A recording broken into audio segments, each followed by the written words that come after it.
Sidee ayaa loo soo download garaysan karaa muuqaalada ku jira YouTube-ka adigoon isticmaalin wax application downloadina?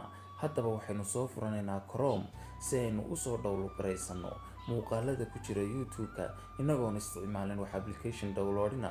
Haddaba waxaynu ku qoraynaa xagga sare youtube.com. kadib waxaynu siinaynaa searching. kadib sidan ayaa inoo soo baxaysa YouTube-kii caadiga ahaa ayaa inoo soo baxaya. xagga sare ee YouTube-ka waxaynu ku qoraynaa magaca muuqaalka aynu rabno inaan soo download garaysano. haddaba waxaan ku qorayaa dhaanto. kadib waxaan siinayaa searching.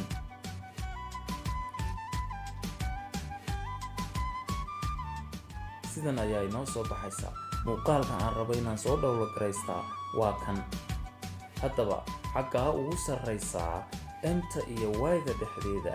M-ta iyo Y-da dhexdeeda waxaa ku qoraysaa 2S dhamal S ayaa ku qoraysaa. kadib searching ayaa siinaysaa. sidan ayaa inoo soo baxaysaa. si fudud baanu u soo download garaysan kartaa muuqaalka adigoo welibana hadba dooranaya quality-ga aad doonaysa inaad ku soo download garaysatid muuqaalka. fadlan subscribe channel-ka.